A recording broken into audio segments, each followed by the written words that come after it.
श्री राम जय राम जय जय राम। श्री राम जय राम जय जय राम। श्री राम जय राम जय जय राम। श्री राम जय राम जय जय राम। श्री राम जय राम जय जय राम। श्री राम जय राम जय जय राम। श्री राम जय राम जय जय राम। श्री राम जय राम जय जय राम। श्री राम जय राम जय जय राम।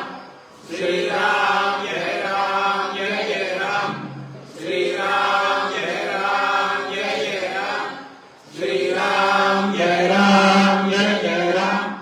श्री राम जय राम जय जय राम। श्री राम जय राम जय जय राम। श्री राम जय राम जय जय राम। श्री राम जय राम जय जय राम। राजाधिराज रामचंद्र भगवान की जय। समर्थ सद्गुरु श्री गजानन महाराज की जय। अमृतेश्वरी माता की जय।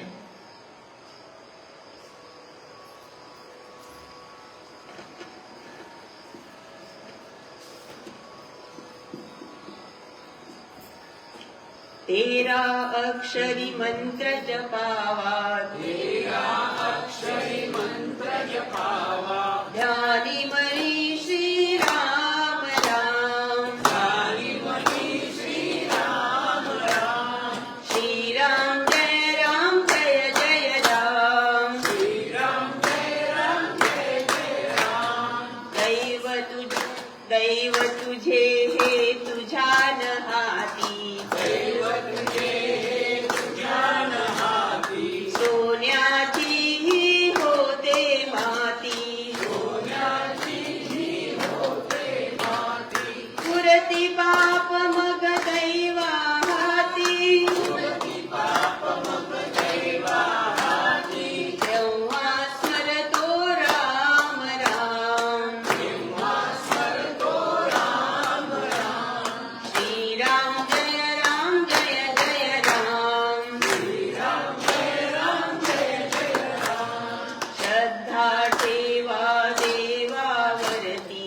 श्रद्धा ठेवा देवावरती। मातीचे कण सुवर्ण बनती। मातीचे कण सुवर्ण बनती। लोकासाठी जगात जगती।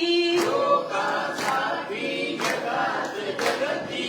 जीवनी त्यांच्या राम राम। जीवनी त्यांच्या राम राम। श्री राम जय जय राम। श्री राम जय जय राम।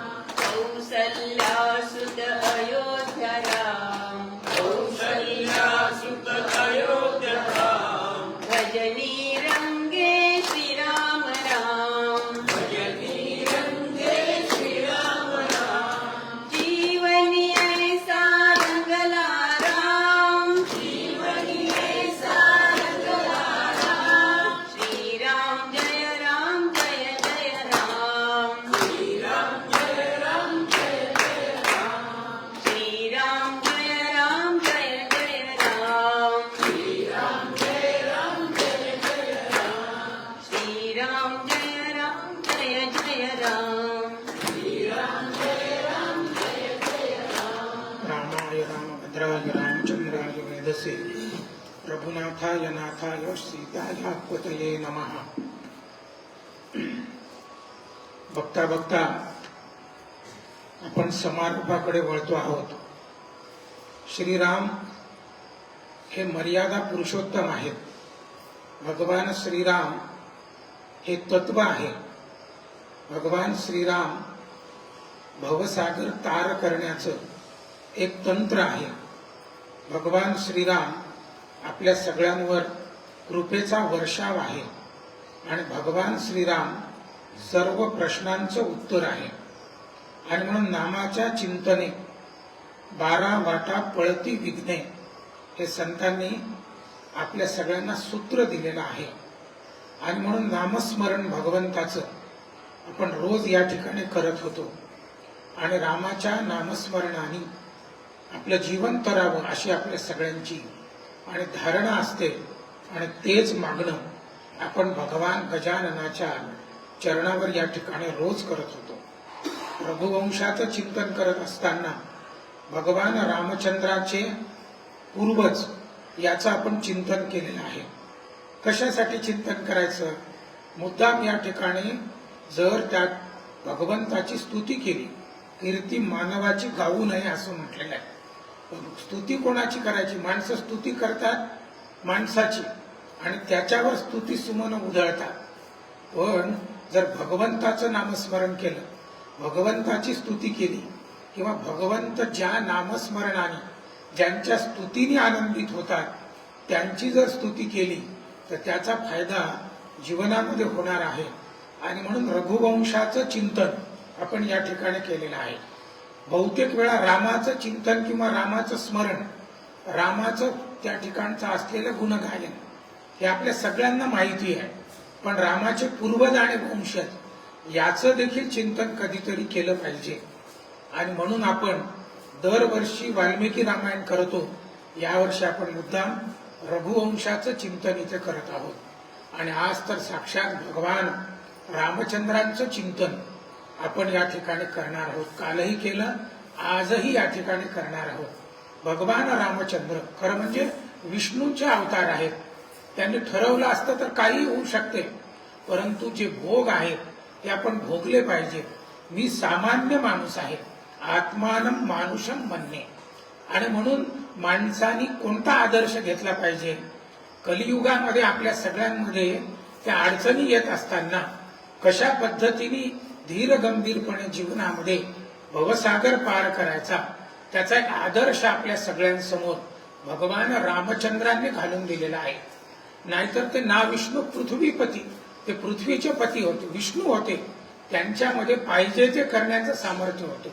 पण तरी देखील त्यांनी वनवास या ठिकाणी भोगलेला आहे. आणि रघुकुलाची जी रीत आहे त्यानुसार आपल्या वडिलांचा शब्द पाळण्यासाठी त्यांनी 14 वर्षाचा वनवास आणि ग्रहण केलेला आहे. त्यांच्या सोबत त्यांची पत्नी सीतामाई आई साहेब आहेत, त्यांचा भाऊ आणि त्या ठिकाणी लक्ष्मण राजा आहेत. आणि पंचवटीमध्ये म्हणजे आपलं नाशिक क्षेत्र जे आहे जिथे आता कुंभमेळा आहे 27 मध्ये, त्या ठिकाणी आणि भगवान रामचंद्र आलेले आहेत. त्या ठिकाणी 5 वडाची झाडं आहेत आणि तिथे त्यांनी आपली कुटी केलेली आहे. आणि म्हणून त्याला पंचवटी असं नाव आहे. गोदाकाठ आहे आणि त्या ठिकाणी भगवान रामचंद्र ध्यानामध्ये आणि रोज आपली दिनचर्या करत आहेत. एक दिवस रावणाची बहीण जिचं नाव आहे शूर्पणखा अत्यंत सुंदर रूप धारण करून त्या ठिकाणी आलेली आहे. आणि पाहतो तो काय, त्या एकंदर परिसरामध्ये 2 सुंदर असे जणू काय कामदेवच असावेत असे 2 राजस सुकुमार मदनाचे पुतळे त्या ठिकाणी आहेत. आणि म्हणून तिची इच्छा उत्पन्न झाली की यांच्याशी आपण विवाह केला पाहिजे. कोण आहेत तिथे? श्यामलांग कोमलांग असे दीनानाथ हा राम कोदंडधारी असे भगवान रामचंद्र त्या ठिकाणी आहेत. आणि हिला अतिशय आनंद झाला की याच्यासोबत जर आपला संसार झाला तर किती चांगलं होईल. आणि म्हणून ती त्या ठिकाणी अत्यंत सुंदर रूप धारण करून भगवान रामचंद्रासमोर आणि प्रगट झालेली आहे. आणि ती म्हटली की अहो तुम्ही कोण आहात मला माहित नाही, पण अत्यंत तुम्ही मोहक अशा पद्धतीचं तुमचं स्वरूप आहे आणि मी पण किती सुंदर आहे, जगामधली विश्व सुंदरी. तिचं वर्णन कालिदासाने केलं. दीर्घाक्षम शरदिंदु कांती वदनम बाहू नता वंशयो संक्षिप्तम निबिडोन्न तस्त नमुरहा पार्श्वे प्रमुष्टे इव मध्यपानमितो नितंबी जगनम पादावरा लांबुली. असं तिचं सुंदर विश्व सुंदरी जे आहेत की नाही, त्यात ऐश्वर्या राय वगैरे या विश्व सुंदरीचं गणित कोणतं आहे हे कालिदासाने मांडलेलं आहे. ती सुंदरी कशी असावी त्याचं एक प्रमाण दिलेलं आहे, ते कालिदासाने त्या काळामध्ये सांगितलेलं आहे. अशी जर ती स्त्री असेल तर ती विश्व सुंदरी आहे. याच्यातली एक जरी गोष्ट कमी असेल तर ती त्या ठिकाणी नाही. आता वेळेचं बंधन आहे, नाही तर तितकं सुंदर आहे. आणि मग आपण आरशात जाऊन पहा आपण आहो का त्याचे, तर ते सगळं सुंदर स्वरूप कालिदासाने त्या ठिकाणी दिलेलं आहे. तर ती वर्णन करायला लागली की मी सुंदरी आहे. तेव्हा राम हसले आणि तिला म्हटले बाई तुला माहितीये का, ती जी सेज तिकडे पलीकडे खडकावर बसलेली आहे ती माझी आणि पत्नी आहे, माझं लग्न झालेलं आहे, पण तुला संधी एक, तो पलीकडे बसलेला आहे ना राजकुमार, तो जर तुला आवडत असेल तर त्याचं काही लग्न झालेलं नाही. रामाने गंमत केलेली आहे, त्याला विचार, आणि त्याने जर होकार दिला तर काही हरकत नाही. आता ही कामातूर झालेली, ही खरं म्हणजे राक्षसी आहे, विद्रूप चेहऱ्याची आहे, पण तिने मायावी स्वरूप धारण केलेलं आहे. ती म्हटले तुम्ही नाही तर तुम्ही जाऊ द्या तिकडे, ते तर ते चालतील मला. मग त्यांना विचार म्हटले, आणि मग शूर्पणखा त्यांच्याजवळ गेली. लक्ष्मणाने सांगितलं की बाई, आम्ही सर्वजण अयोध्येचे राजे आहोत, माझंही लग्न झालेलं आहे, मी काही तुझ्याशी विवाह करू शकत नाही. तेव्हा आता ती प्रचंड चिडलेली आहे आणि तिने मूळ स्वरूप धारण केलं. अशी मोठी अकराळ विक्राळ राक्षसी त्या ठिकाणी झालेली आहे. लक्ष्मणाने तिचं नाक आणि कान त्या ठिकाणी कापलेलं आहे. थैथयाट करत आता काय करावं, मी रावणाची बहीण आहे, रावण कोण आहे, सगळ्या विश्वावर ज्यांनी आणि आतंक तयार केलेला आहे असा हा राक्षस, त्याने ब्रह्मदेवाला आणि प्रसन्न करून घेतलेलं आहे. 33 प्रकारचे देव जे श्रीलंकेमध्ये काम करतात, नवग्रहाच्या पायऱ्या त्या ठिकाणी आहे, आणि असा रावण, त्याची मी बहीण, आणि यांनी माझा अपमान करावा, काय करावं. आणि म्हणून आता रावणाकडे की जावं की कुठे जावं. पण तिचे मावस भाऊ, त्यांचं नाव आहे खरं आणि दूषण, ते त्याच ठिकाणी दंडकारण्य आणि त्या परिसरामध्ये होते. आणि मग तिला वाटलं श्रीलंकेत कुठे जावं, आणि म्हणून खरं आणि दूषण यांच्याकडे ती गेलेली आहे आणि सांगितलं की तुम्ही महापराक्रमी रावणाचे मावस भाऊ आहात आणि मला अशा अशा पद्धतीने एका माणसाने मारावं. तेव्हा आता ते खरं दूषण आणि अशा पद्धतीचे सगळे त्या ठिकाणी आलेले आहेत आणि रामाशी भयंकर घनघोर अशा पद्धतीचं युद्ध तिथे झालेलं आहे. आणि युद्धामध्ये रामाने, त्याचं खूप सुंदर वर्णन आहे, रामाने त्यांचा पराभव त्या ठिकाणी केलेला आहे. खरं आणि दूषण यांना मारून टाकलेलं आहे. त्यांच्यासोबत एक राक्षस होता, त्याचं नाव होतं अकंपन. अकंपन म्हणजे तो कंप पावत नव्हता, इतका प्रचंड अशा पद्धतीचा ताकदवान होता. पण रामाचं ते सगळं पराक्रम पाहिल्यानंतर अकंपन नावाचा राक्षस कंप पावायला लागलेला आहे आणि तो सरळ कुठे गेला तर श्रीलंकेमध्ये गेला आणि रावणाला सांगायला लागला की बाबा अशा अशा पद्धतीचं झालेलं आहे. तेव्हा रावण त्या ठिकाणी उठला की हा कंप न पावणारा जर कंपन पाहून राहिला तर मी युद्धाला गेलं पाहिजे. मग आता काय करावं. मग आता मगाशी त्यावेळेस तुम्हाला त्रिजटेचा पुत्र, त्याचं नाव आहे मारीच, तो तिकडे दक्षिणेमध्ये गेलेला आहे. त्याला बोलावलं आणि चल आपल्याला जाऊ तिकडे आपण. तेव्हा आता त्या मारीचाने रावणाला समजावून सांगितलं, तुला माहित नाही ते नरन हे नारायण आहेत, महापराक्रम त्यांचा मी पाहिलेला आहे, मी घाबरून इकडे आलेला आहे, तू काही त्याच्याशी त्या पद्धतीने आता खेटे घेऊ नको. तेव्हा रावण खरोखर समजून गेला की जाऊ द्या, कशाला युद्ध करायचं, ते चालते ते चालू द्या. आणि म्हणून रावण पुन्हा परत गेलेला आहे. तर आता ही शूर्पणखा त्याच्याजवळ आली आणि तिने पुन्हा रावणाला चेतवलेलं आहे आणि चेतवल्यानंतर रावण आता खरोखर युद्धासाठी जावं. मग आता या मारीचाला पुन्हा बोलवलं की चल, या मारीचाला पाहिजे ते रूप घेण्याचं सामर्थ्य होतं. तर तो पुन्हा समजावून सांगला, अरे मला माहिती आहे तू युद्ध तर अजिबातच करू नको, तू तिथेच मरशील. तेव्हा आता काय करावं. तर तो म्हटला की बाबा तुला चलावं लागेल त्या मारीचाला. मारीच म्हटला की आता काय करावं, जर रावणाच्या हातून मरण्यापेक्षा मरायचं जाय तर देवाच्या हातून मरावं. म्हणून तो तयार त्या ठिकाणी झालेला आहे आणि रावण आता त्या ठिकाणी आणि पंचवटीमध्ये आलेला आहे. या मारीचाने सुवर्ण मृगाचं रूप धारण केलेलं आहे. ज्यावेळेस ग्रह खराब असतात त्यावेळेस माहीत असू नये, सोन्याचा मृग नसतो, त्याची कांती असू शकत नाही, पण तरी देखील मोहित ते सगळे झालेले आहेत. आणि सीतामाईंनी आता म्हटलेलं आहे की मला ते मृग पाहिजे. आता राम समजावून सांगायला लागलेले आहे, पण ती ऐकायला लागलेली नाही. स्त्री हट्ट आणि बाल हट्ट त्याच्यातच माणसं वाया जातात. तर आता स्त्री हट्ट असल्यामुळे रामचंद्र भगवान आता त्या मृगाच्या मागे गेलेले आहेत आणि लक्ष्मण तिथे संरक्षणाला आहेत. खरं म्हणजे लक्ष्मण रेषा वगैरे हा वाल्मिकी रामायणामध्ये प्रकार नाहीये आणि या रघुवंशामध्ये देखील त्यांनी लक्ष्मण रेषा हा काही प्रकार केलेला नाही.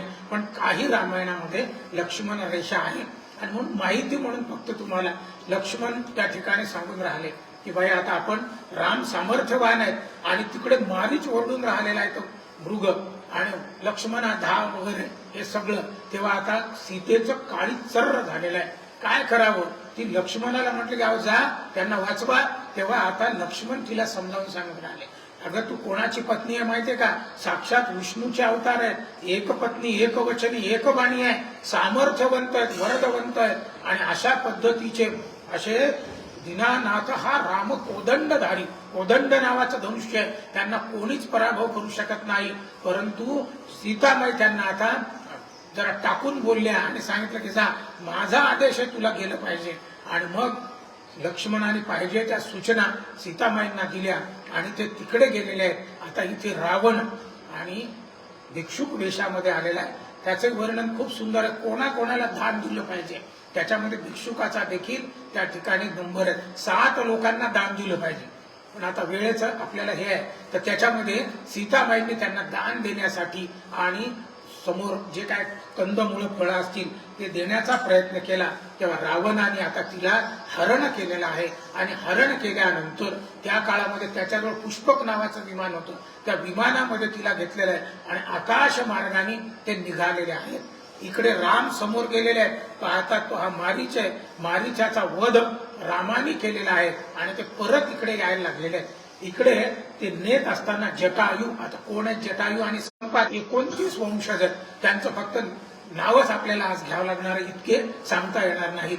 मग आता तो जटायूने देखील प्रयत्न केला त्यांना वाचवायचा, पण जटायूचे पंख रावणाने त्या ठिकाणी छाटलेले आहेत. रावण देखील बलाढ्य आहे आणि रावण त्यांना आणि सीतामाईंना घेऊन श्रीलंकेकडे जातो आहे. आता रामचंद्र भगवान आणि लक्ष्मण राजे त्या ठिकाणी आलेले आहेत. आणि पाहता तो सीतामाई नाही, अत्यंत विरह त्यांना झालेला आहे. थोडेसे लक्ष्मणा ते रागावले. अरे मी तुला सांगितलं होतं या ठिकाणी तू यायला नव्हतं पाहिजे, माझ्या आदेशाचं पालन तू केलं नाही. ते म्हटले आता काय करावं.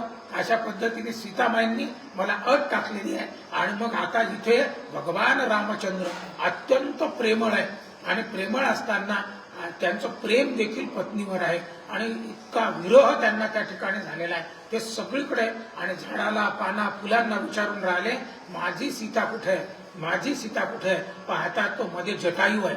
वाल्मिकी रामायणामध्ये त्यांना असं वाटतं यांनीच तिला मारलं की काय, खाऊन टाकलं की काय. तर मग आता जटायूने सांगितलं की बाबा मी कोण आहे, मी जटायू आहे, दशरथाचा म्हणजे तुझ्या आणि वडिलांचा मी मित्र आहे आणि रावणाने तिला हरण केलेलं आहे आणि मी त्याच्याशी जरा प्रयत्न केला युद्धाचा, पण त्यांनी मला मारून म्हणजे माझे पंख छाटलेले आहेत आणि माझा प्राण जाण्याची वेळ आहे. मी फक्त तुझीच वाट पाहत होतो आणि तुझ्या हातून मला मुक्ती मिळावी. आणि त्यांनी रामाचं दर्शन घेतलेलं आहे आणि प्राण सोडलेला आहे. वर्णन असं आहे की ते आपल्या वडिलांचे मित्र आहेत, त्यांनी सीतेची मदत केलेली आहे आणि याशिवाय मनुष्य धर्म म्हणून, मानवता म्हणून त्यांनी जटायूचा अंत्यसंस्कार रामाने केलेला आहे. त्याची दशक्रिया त्या ठिकाणी केलेली आहे अंत्यसंस्कार करून. आणि आता राम हळूहळू पुढे चाललेले आहे. मध्ये एक आयोमुखी नावाची राक्षसीने आहे, तुम्हाला सांगितलं 3 लोकांचे त्यांनी आणि कान आणि नाक छाटले होते. त्याच्यातल्या या आयोमुखीचं देखील त्यांनी त्या राक्षसीचे नाक आणि कान कापलेले आहेत. आणि पुढे मग एक कबंध नावाचा राक्षस आहे. खरं म्हणजे तो गंधर्व आहे, तुंबरू नावाचा. त्याची कथा राहू देऊ आपण. तर त्याचा देखील वध कबंधाचा आणि भगवान रामचंद्राने केलेला आहे. आणि त्याला आठवलं सगळं, कोणता शाप मिळाला काय. आणि त्याने सांगितलं की रामचंद्रा तुझ्या हातून आणि माझं आणि या ठिकाणी मुक्ती मला मिळणार होती, पण मी तुला जाता जाता सांगतो की काय झालं, मी पण ते पाहिलेलं आहे. आता तू एक काम कर, सीतामाईंचा जर शोध घ्यायचा असेल आणि त्या रावणाला जर परास्त करायचा असेल, तू एक काम कर, ऋषमुख पर्वतावर जा. त्या ठिकाणी सुग्रीव नावाचे वानर राज आहेत, त्यांच्यावर अन्याय झालेला आहे, पण ते तुला मदत करू शकतील, तेव्हा तू त्या ठिकाणी निघ, असं त्या कबंधाने त्यांना सांगितलेलं आहे. वाटेत मातंग ऋषीचा आश्रम श्रीराम जाताना लागलेला आहे. मातंग ही जी शबरीची कथा आहे की नाही, बोरं तोडून खाल्ली वगैरे, असं वाल्मिकी रामायणातही नाहीये आणि याच्यामध्येही नाही, पण काही रामायणामध्ये आहे. आणि आपण ती भावना तिची ठेवली पाहिजे. त्याचा मागचा उद्देश ठेवा. उत्कट प्रेम शबरी मातेचं त्या ठिकाणी होतं. माझ्या रामाला आंबट फळं मिळू नये एवढीच तिची मनोकामना होती. आणि म्हणून अतीव याच्यामध्ये, त्याला अतिशयोक्ती अलंकार म्हणतात, त्याच्यामध्ये काही रामायणामध्ये त्याचा उल्लेख आहे. पण ती शबरी त्या ठिकाणी त्यांना भेटलेली आहे. शबरीला मुक्ती त्या ठिकाणी तिने सांगितलं की बाबा आता माझं जीवन कृतकृत्य झालं, मी फक्त तुझीच वाट पाहत होतो आणि मी आता प्राण त्या ठिकाणी सोडणार आहे. आणि रामाच्या परवानगीने आणि शबरीने त्या ठिकाणी आपलं देह समर्पित केलेला आहे. आता राम हळूहळू ऋष्मिक पर्वताकडे त्या ठिकाणी निघालेले आहेत. अशा अनेक घटनांमध्ये आहेत. आणि मग आता राम ऋषमुख पर्वतावर त्या ठिकाणी गेल्याबरोबर यती वेशामध्ये आहेत. सुग्रीव महाशय त्या ऋषमुख पर्वतावर आहेत. आता त्या पर्वतावर काय त्याची पण कथा आहे, ती पुढे पाहू आली तर आपण. आणि दुरूनच ऋषमुख पर्वतावर सुग्रीवाने पाहिलं की कोण यती वेशामध्ये आलेले आहेत. आणि म्हणून भगवान हनुमंतराय त्यांचे त्या ठिकाणी सचिव आहेत. तिथे बस महामंत्री सुग्रीवासोबतच ते त्या ठिकाणी आहेत. सुग्रीवाने हनुमंतरायांना सांगितलेलं आहे की जा कोण आहेत पहा. कदाचित वाली म्हणजे माझा भाऊ तर नसेल, आपल्याशी युद्ध करायला येताना काही कपट वेशाने त्याने कोणाला पाठवलं तर नसेल. तर आता भगवान हनुमंतराय रामाजवळ आलेले आहेत. राम आणि हनुमंताची ही पहिली भेट त्या ठिकाणी आहे. आणि त्या भेटीतून भगवान हनुमंत आणि रामाची प्रभावित झालेले आहेत. त्यांनी साष्टांग दंडवत घातलेला आहे. कोण आहेत हनुमंत? मनोजवम मारुत तुल्य वेगम जितेंद्रियम बुद्धिमताम वरिष्ठम. म्हणजे बुद्धिमंत जे लोक असतील त्याच्यामध्ये अग्रस्थानी असे. आणि मग त्यांचा संवाद झालेला आहे. आणि आता हनुमंतरायांनी त्यांना खांद्यावर घेऊन प्रचंड देह धारण करून वरती ऋषमुख पर्वतावर त्यांना आणलेलं आहे. सगळी चर्चा त्या ठिकाणी झालेली आहे. आणि चर्चेतून त्या सुग्रीवावर जो अन्याय झालेला आहे त्याचा एक वाली नावाचा भाऊ आहे. हे दोघं जण सारखेच आहेत दिसायला. दुदुंभी नावाचा एक राक्षस आहे, त्याच्याशी युद्ध झालं. नंतर त्यांचा गैरसमज झाला आणि गैरसमजातून वालीनी यांना मारण्याचा प्रयत्न केला. तेव्हा आता पळून हे आलेले आहेत. का आलेले आहेत? तिथे मातंग ऋषीचा आश्रम आहे. आणि त्या दुदुंभी नावाच्या राक्षसाला मारताना त्यांनी त्याचा प्रचंड देह या वालीने फेकून दिलेला आहे. आणि फेकून दिल्यानंतर तो या ऋषमुख पर्वतावर मातंग ऋषीच्या आश्रमाजवळ पडला आणि त्यांची तपश्चर्या भंग झाली. रक्ताचे पाठ त्या ठिकाणी आले. तेव्हा मातंगाने श्राप दिला की जो कोणी याने हे फेकला असेल तो जर या पर्वतावर आता जर आला तर त्याची 100 शकलं होतील, म्हणजे तो गतप्राण होईल. असा शाप दिल्यामुळे वाली तिथे येऊ शकत नव्हता.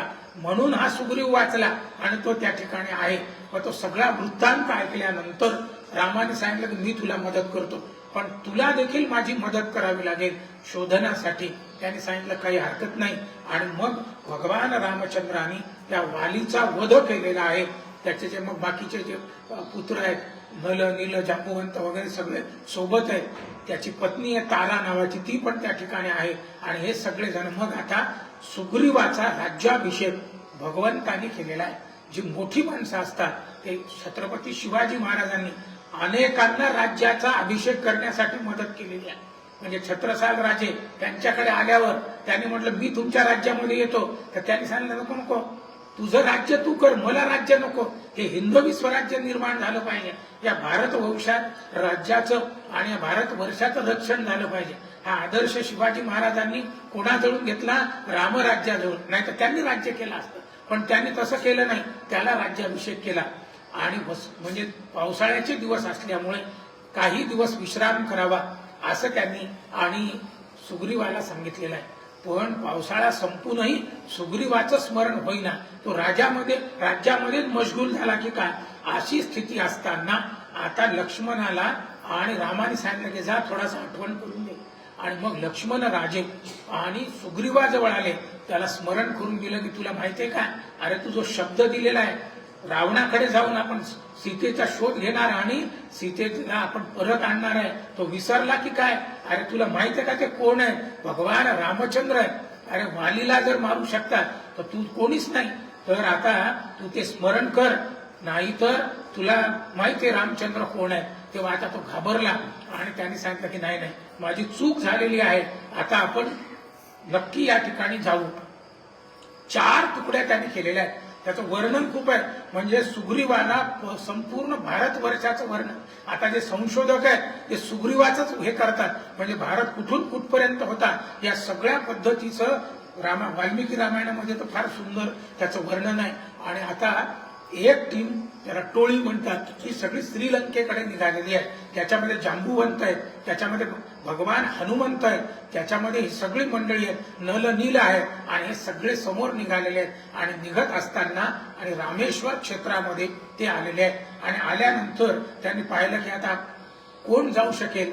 मध्ये त्यांना 2-4 जणांनी सांगितलं, त्याची पण कथा आता मागच्या वर्षी मी तुम्हाला सांगितली की मी पाहिलेलं आहे. म्हणजे संपाती त्यांना भेटलेला आहे. संपाती म्हणजे जटायूचा भाऊ आहे आणि त्याला चक्षुष्मती विद्या होती, म्हणजे त्याला लांबचं दिसायचं आणि त्यांनी पाहिलं सीतामाई कुठे आहे, तर सीतामाई श्रीलंकेमध्ये अशोक वाटिकेमध्ये. हे त्यांनी यांना सांगितलं. पण म्हणे आता तुम्हाला कसं जायचं हा तुमचा प्रश्न आहे.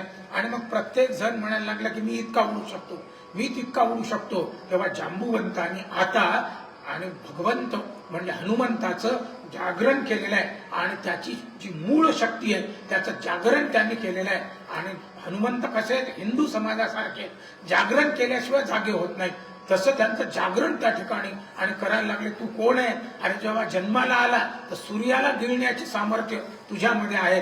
तेव्हा भगवंताचं आणि शक्तीचं जागरण त्या ठिकाणी केल्याबरोबर हनुमंत उडालेले आहेत आणि उडाल्यानंतर ते श्रीलंकेकडे निघालेले आहेत. श्रीलंकेत त्या ठिकाणी जाताना मध्ये त्यांना मैनाक नावाचा पर्वत लागलेला आहे. त्या पर्वताला असं वाटलं की यांना विश्रांतीसाठी वर या, म्हणून तो बरोबर यायला लागलेला आहे. हनुमंताला वाटलं की कोणीतरी आहे, त्याने त्याला पायाने दाबलं.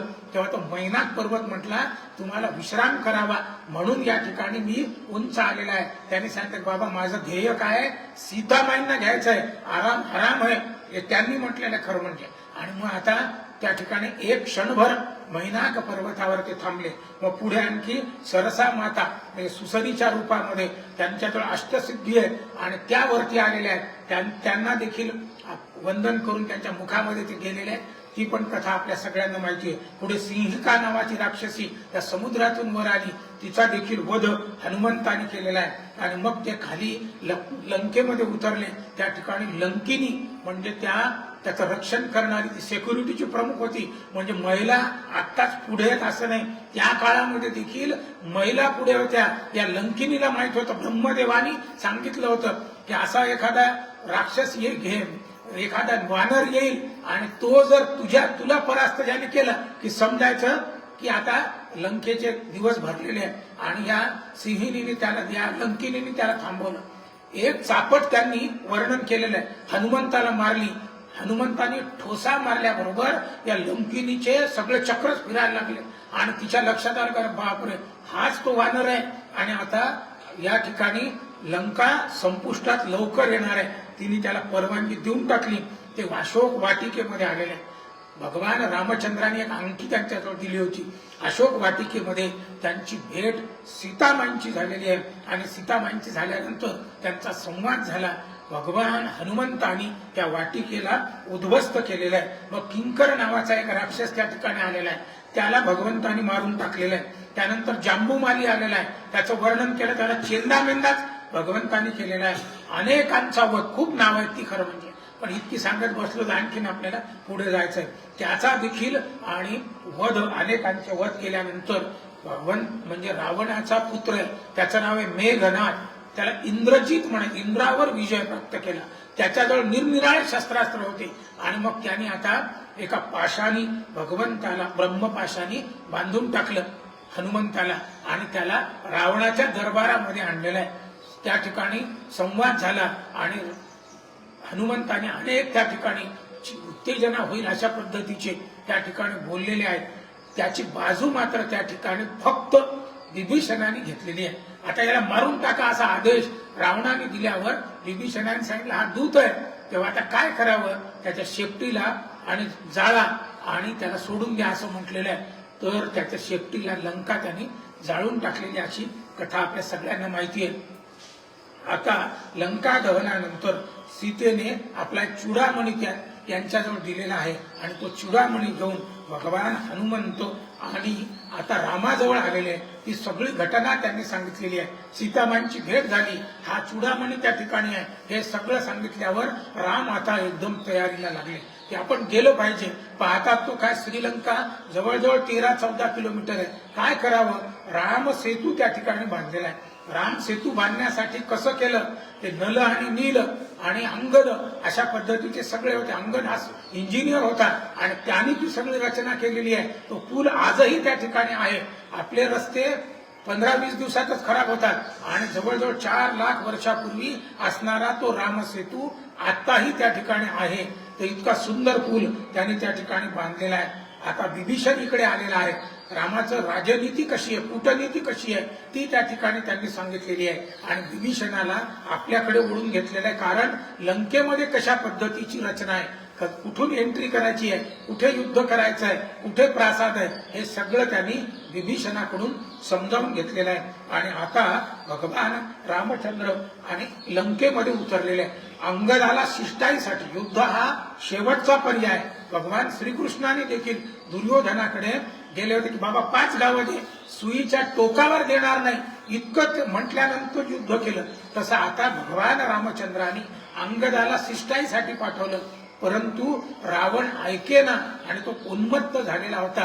युद्धाची तयारी झाली आणि युद्ध सुरू झाल्यानंतर एकेकाला त्याने त्या ठिकाणी मारायला सुरुवात केलेली आहे. आता खरं म्हणजे युद्धासाठी कुंभकर्ण झालाय, बाकी सगळे त्या ठिकाणी झालेले आहेत. इंद्रजित त्या ठिकाणी आलेला आहे आणि त्यांनी शक्तिबाण आणि यांना मारलेला आहे. लक्ष्मण मूर्छित येऊन पडलेले आहे. सुमित्रा सुता लागली शक्ती जेव्हा, धरी रूप अकराळ विक्राळ तेव्हा, गिरी आणून शीघ्र तो उठविला, नमस्कार माझा तया मारुतीला. मारुतीरायाने संजीवनी त्या ठिकाणी आणलेली आहे आणि पुन्हा त्यांना उभं केलेलं आहे. युद्ध त्या ठिकाणी झालेलं आहे आणि युद्धामध्ये रावणाचा वध त्या ठिकाणी झालेला आहे. रावण अत्यंत प्रचंड प्रकांड पंडित आहे. मेल्यानंतर मूर्छित अवस्थेमध्ये असताना लक्ष्मणाला सांगितलं की बाबा ज्ञान घे त्याच्याजवळून. आणि मरता मरता का होईना रावणाने त्याच्याजवळ असलेलं जे प्रचंड ज्ञान आहे ते आणि लक्ष्मणाला दिलेलं आहे. रावण त्या ठिकाणी मृत्युमुखी पडलेला आहे. त्याची दशक्रिया भगवान रामचंद्राने केलेली आहे. काही दिवस त्या ठिकाणी राहिलेले आहे. मंदोदरीवर कृपा प्रसाद केलेला आहे. मंदोदरीला साष्टांग दंडवत घातलेला आहे. आणि ज्या पंचकन्या आहेत, पंचकन्या असा शब्द येतो, पंचकन्या नाहीये पण त्या ज्या पवित्र स्त्रिया आहेत त्याच्यामध्ये मंदोदरीचं देखील नाव आहे. आणि अहिल्या, द्रौपदी, सीता, तारा, मंदोदरी अशी सगळी नावं आपल्या सगळ्यांना माहिती आहेत. तर तिला नमस्कार त्यांनी केलेला आहे. आणि आता सगळं राज्य विभीषणाला त्यांनी देऊन टाकलेलं आहे. म्हणजे एवढी सोन्याची लंका आहे. लक्ष्मणाला सहज वाटलं रामराया आपण इथेच राहू ना, कुठे जाता आता तिकडे राज्य चालू द्या, आपली सगळी मंडळी इकडे घेऊन येऊ. तेव्हा भगवान रामचंद्र लक्ष्मणाला म्हणाले अपि स्वर्णमयी लंका नमे लक्ष्मण रोचत. हे लक्ष्मणा, ही सोन्याची लंका असेल तरी देखील मला नको, मला काही ती आवडणार नाही. जननी जन्मभूमीश्च स्वर्गादपि गरीयसी. जी माझी जन्मभूमी आहे तीच मला प्रिय आहे. जे विदेशात जातात ना लोक आणि तिकडेच मुक्काम करतात आणि देश सोडून जातात, म्हणजे शिकायचं देशात, पैसे देशाचे आणि जायचं विदेशात, तर त्या ठिकाणी रामाने संदेश दिलेला आहे की मी माझ्या गावामध्ये राहील. आणि त्याची त्या ठिकाणी जननी जन्मभूमीश्च स्वर्गादपि गरीयसी असं त्यांनी म्हटलेलं आहे. आता विभीषण महाराजांनी त्या ठिकाणी सांगितलं की आपल्याला प्रस्थान करावं लागेल आणि म्हणून विमानामध्ये सगळे बसलेले आहेत. पुढे हनुमंतरायांना आधीच अयोध्येमध्ये पाठवलेलं आहे. वायू वेगाने आकाश मार्गाने हनुमंतराय अयोध्येला गेलेला आहे. वृत्तांत सांगायला की येऊन राहिले आहे. आणि आता त्या ठिकाणी विमानामध्ये बसलेले आहेत. विमानाचं देखील प्रचंड वर्णन आहे. म्हणजे ड्रायव्हरलेस ज्या गाड्या आहेत की नाही आता आलेल्या आहेत, त्या काळातलं विमान ड्रायव्हरलेस होतं. म्हणजे आपोआप त्याला कमांड दिली की ते निघायचं. विमानामध्ये सगळे बसलेले आहेत आणि भगवंत आता सीतेला एक एक प्रदेश सांगून राहिलेले आहेत. आणि आता ते अयोध्येमध्ये उतरलेले आहेत. आणि अयोध्येमध्ये उतरल्यानंतर त्या ठिकाणी आणि सगळी मंडळी शत्रुघ्नाने सगळी व्यवस्था त्या ठिकाणी केलेली आहे. भरतराजे आलेले आहेत, ते विमान खाली उतरलेलं आहे. हे हेलिकॉप्टरची धूळ उडते की नाही, भगवान रामचंद्राच्या विमानाची देखील प्रचंड धूळ वाल्मिकी रामायणामध्ये वर्णन आहे. आणि ही सगळी मंडळी धूळ थांबल्यानंतर तिथे आलेली आहे. यांनी साष्टांग दंडवत पहिल्यांदा वशिष्ठांना केलेला आहे, आई वडिलांना केला, यथाक्रम असा नमस्कार त्यांनी त्या ठिकाणी केलेला आहे सिनियरिटीनुसार.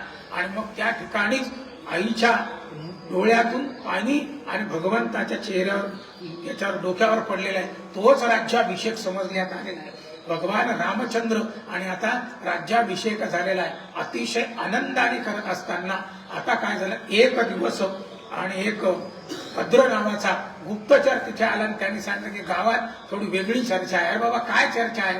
तेव्हा सांगितलं की त्यांनी सांगितलं सीतामाईंच्या विषयी शंका उत्पन्न होते आहे. तेव्हा आता रामचंद्रांनी सांगितलं की अरे बापरे, आता काय करावं?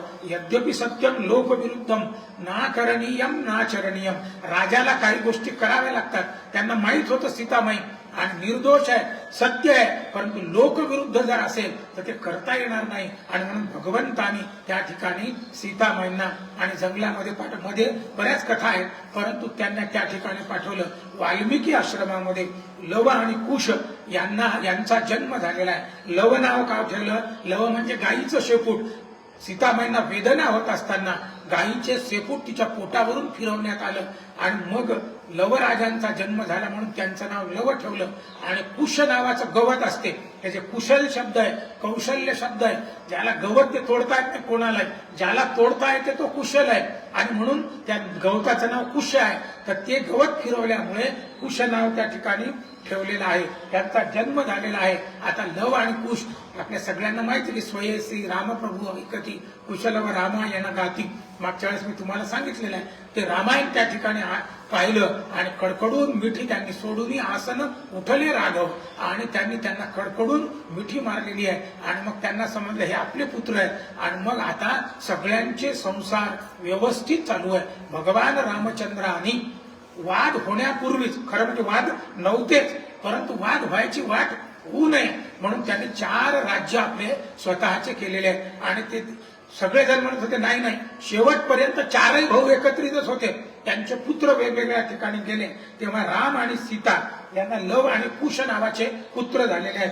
भरत आणि श्रुतकीर्ती यांना तक्ष आणि पुष्कल नावाचे पुत्र आहेत. हे कदाचित अनेकांना माहीत नसतील म्हणून मुद्दाम ह्या गोष्टी मी तुम्हाला सांगून राहिलो.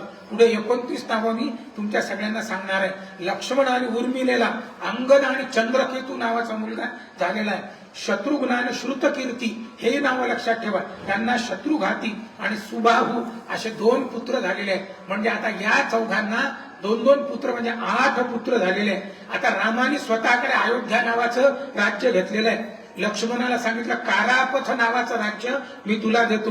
भरताला सिंधू प्रदेश दिलेला आहे आणि शत्रुघ्नाला मथुरा, ही मथुरा नगरी आहे ना, ही शत्रुघ्नाने वसलेली नगरी आहे. म्हणजे रामायण आधी झालेलं आहे, श्रीकृष्ण नंतर आलेले आहे कंसाने, पण ही नगरी कोणाची आहे? शत्रुघ्नाची आहे. हे सगळे प्रदेश त्यांनी वाटून दिलेले आहेत आणि सगळे पुत्र मग त्यांनी पण आपापलं वाटून घेऊन अतिशय आनंदाने त्यांच्यामध्ये एकजूट होती. वेगवेगळे जरी असतील तरी एकजूट आणि शेवटपर्यंत 4ही भाऊ अयोध्येला त्या ठिकाणी राहिलेले आहेत आणि राहत असताना अतिशय आनंदाने ते राहत होते. एक दिवस कालपुरुष आलेले आहेत आणि भगवान रामचंद्राला म्हटले मला तुझ्याशी मंत्रणा करायची आहे. आमंत्रण, निमंत्रण हे शब्द जाऊ द्या, ते पुन्हा मंत्रणेवरून आलेले आहेत. कशाला काय म्हणायचं नंतर तुम्ही वाचा किंवा आपण एखाद दिवशी चर्चा करू.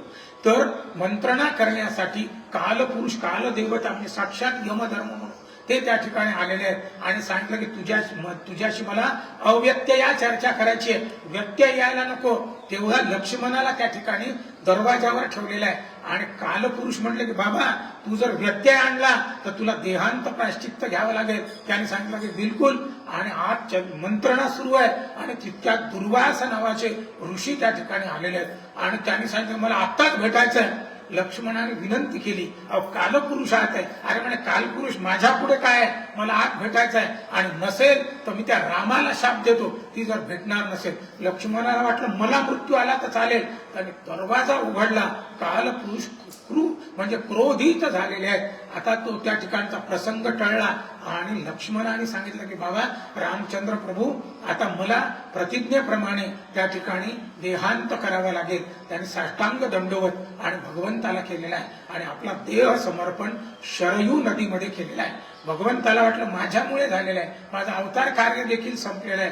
भगवान रामचंद्राने शरयू मध्ये देह समर्पित केलेला आहे. त्याच्यासोबत भरत राजे देखील म्हटले की अरे बाबा किती प्रेम असावं त्यांचं, त्यांनी देखील देह समर्पण केला. शत्रुघ्नाने देखील देह समर्पण केलेला आहे. असे हे 4 भाऊ, असा आदर्श त्या सगळ्यांनी देह समर्पित केला आणि आता हे 8 भाऊ जे चुलत भाऊ म्हणू आपण, हे सगळे राज्य करत होते. आता यांनी काय केलं, अयोध्या सोडून लव राजांनी शरावती नावाची एक नगरी आहे तिथे आपली राजधानी केलेली आहे. कुश राजांनी कुशावती नावाची आपली राजधानी केलेली आहे. कुशा 8ही भावांमध्ये प्रमुख कोण आहे? कुश राजे आहेत. आणि या कुशाचं सर्वजण ऐकायचे, एकाचं कोणतरी ऐकलं पाहिजे. आणि म्हणून त्या ठिकाणी त्यांनी ठरवलं, आता कुशराजे एक दिवस आपल्या कुशावतीमध्ये झोपलेले असताना स्वप्नामध्ये त्यांच्या एकदम एक सुंदर स्त्री आली. उठून पाहता तो जागृत आपल्या आणि प्रासादामध्ये त्यांना दिसली. त्याला वाटलं की सगळं पहारेतीने आली कोण. तेव्हा तुला विचारलं की हे आईसाहेब आपण कोण आहात. त्याने सांगितलं की बाबा मी अयोध्या नावाची नगरी आहे, तुम्ही सगळेजण अयोध्या सोडून आलेले आहात. ती शरयू नदी देखील नाराज आहे. माझी अयोध्या जशी त्या काळामध्ये एखादी सुंदर स्त्री असावी अशा पद्धतीची सजलेली अलंकारयुक्त अशी स्त्री, पण तिच्या अंगावरचे अलंकार होऊन वैधव्य प्राप्त व्हावं अशा पद्धतीची कृश ती त्या ठिकाणी झालेली आहे. आणि मी त्या ठिकाणी मी अयोध्या नगरी आहे, माझं दुःख तुला सांगायला आलेले आहे. कृपया पुन्हा अयोध्येला पहिले दिवस तुम्ही आणले पाहिजे. तेव्हा आता ते खडबडून जागे झाले आणि आता कुश महाशयांनी ठरवलं आपण अयोध्येला गेलं पाहिजे. आणि मग सगळ्यांना घेऊन ते आणि शरयू तीरावर आलेले अयोध्या नगरी त्यांनी पुन्हा बसवलेली आहे. आणि जणू काय सुंदर अशा पद्धतीचं पुन्हा एखादी नवविवाहित स्त्री असावी अशा पद्धतीने त्या ठिकाणी त्यांनी आणि अयोध्या सजवलेली आहे. राजे त्या ठिकाणी राहत असताना एक दिवस शरयू तीरावर आणि नौका विहार करत होते. नौका विहारानंतर कुशराजे स्नान करण्यासाठी त्यांनी उडी मारलेली आहे. आणि उडी मारून वर आता येत आले. पाहतात तो काय, त्यांच्या दंडामध्ये एक जैत्र नावाचं आणि श्रीरामचंद्रांनी त्यांना दिलेलं आभूषण होतं. आणि तुम्हाला मी काल किंवा केव्हा तरी सांगितलं, आठवत असेल तर अगस्ती महामुनी आणि लोपामुद्रा यांनी 3 वस्तू भगवान रामचंद्रांना दिल्या होत्या. त्याच्यामध्ये एक दिव्य दागिना त्यांना दिला होता. तो त्यांना कुठे सापडला होता?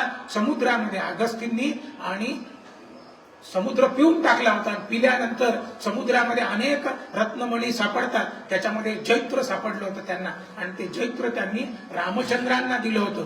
ते जैत्र रामचंद्रांनी कुशराजांना दिलं आणि ते हरवल्यावर यांचा प्राण तळमळायला लागला. माझ्या वडिलांनी दिलेलं माझ्या घराण्याचं सुंदर आभूषण गेलेलं आहे, काय करावं. आता चर्चा तर सगळेच करतात. बाकीच्यांनी म्हटलं की या शरयूमध्ये पाताळ लोकाचा मार्ग आहे आणि इथे आणि पाताळामध्ये कुमुद नावाचे राजे नागवंशाचे तक्षकाचे पुत्र आहेत, त्यांनी कदाचित नेला असेल. तेव्हा आता हे बाणी आहेत.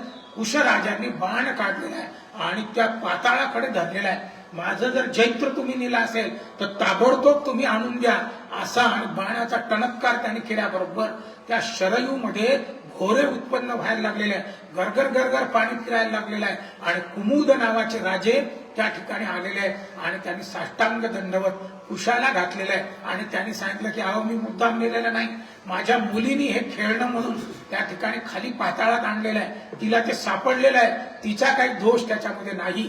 आणि हे ऐकल्यानंतर त्यांनी सांगितलं हे तुमचं जैत्र नावाचं आणि हे आभूषण त्यांनी आणि कुशांना परत दिलेलं आहे. आता त्या कुमुद नावाचे जे राजे होते त्यांनी त्यांना विनंती केली की पहा ही माझी बहीण आहे, हिचं नाव आहे कुमुदवती, माझी अशी इच्छा आहे तुमच्या आणि माझ्या घराण्याचा आणि या ठिकाणी ज्याला म्हणतात व्यवहार व्हावा, तर माझ्या या कुमुदवती नावाच्या बहिणीला तुम्ही पाणी ग्रहण करावं अशी माझी इच्छा आहे. तेव्हा त्यांनी सांगितलं कशासाठी हे. त्यांनी सांगितलं बाबा तुमचं वाहन कोणतं आहे? गरुड आहे, तुम्ही विष्णू वंशामध्ये आणि आमचा शत्रू कोण आहे? गरुड आहे. आणि मग त्याच्यामुळे आमचं जर रक्षण करायचं असेल तर माझी बहीण तुम्हाला. छत्रपती शिवाजी महाराजांनी अनेक 8 विवाह केले. कशासाठी? शोक म्हणून नाही, त्यांनी अनेकांना एकत्रित करण्यासाठी, शत्रुत्व नष्ट करायचं आणि आपलं बलाढ्य वाढवायचं असं त्या ठिकाणी त्यांनी आणि विवाह त्या कुमुदवतीशी केलेला आहे. आणि कुमुदवतीशी विवाह केल्यानंतर आता यांना एक अतिथी नावाचे पुत्र झालेले आहेत. त्या अतिथींना निषाद नावाचे पुत्र झालेले. निषादांना नल नावाचे पुत्र. यांचं एकेकाचं वर्णन आहे.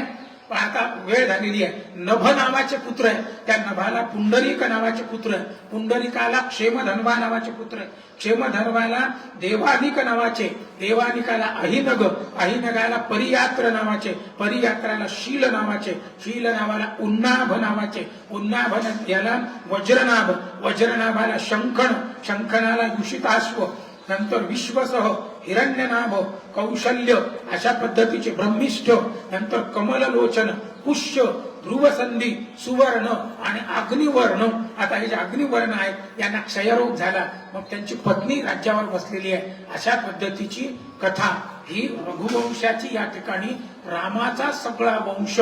मग आता इथे इसवी सन म्हणजे आजपासून 2500 वर्षापूर्वी रघुवंश कोणी लिहिला? कालिदासानी. म्हणजे तिथपर्यंत ती प्रथा आहे. आणखी पुढे छत्रपती शिवाजी महाराजापर्यंत लोकांनी संशोधन केलेलं आहे, पण रघुवंशामध्ये ते नाहीत. पण तरी देखील आपण छत्रपती शिवाजी महाराजांना देखील, महाराणा प्रताप हे देखील कुशवंशातले आहेत, म्हणजे रामाच्या वंशातले आहेत. अशी सगळी वंशावळ लोकांनी काढलेली आहे. राम हे कोण आहे? तर राम हे जगदोद्धारक आहे.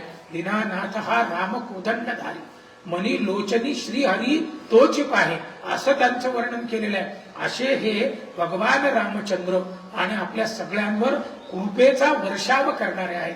आणि त्यांचा वंश देखील या भारतवर्षामध्ये अत्यंत कृपा प्रसाद करणारा आहे. रामाचं नाव जरी घेतलं, नामाच्या चिंतने 12 वाटा पळती विघ्ने, अशी विघ्न जर पळवायची असतील तर माणसाचं नाव घेऊ नये, भगवान रामचंद्राचं नाव घ्यावं.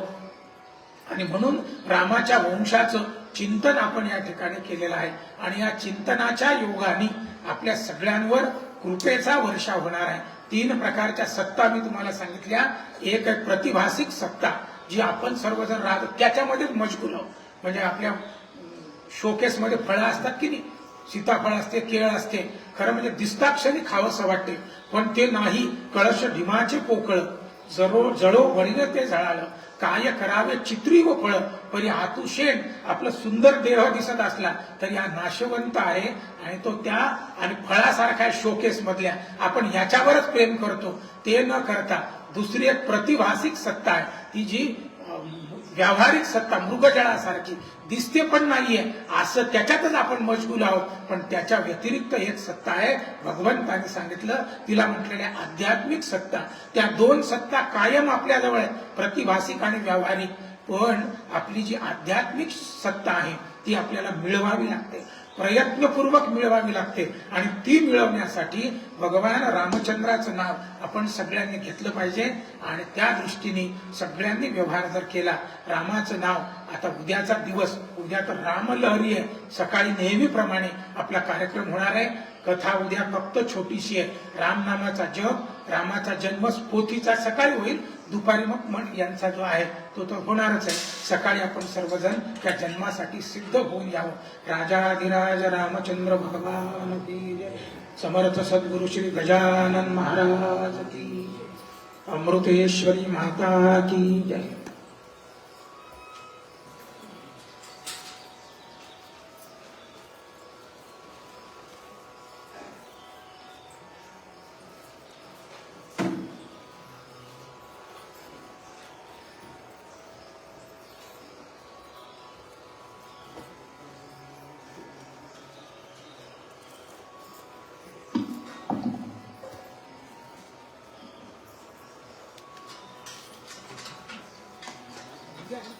Thank you.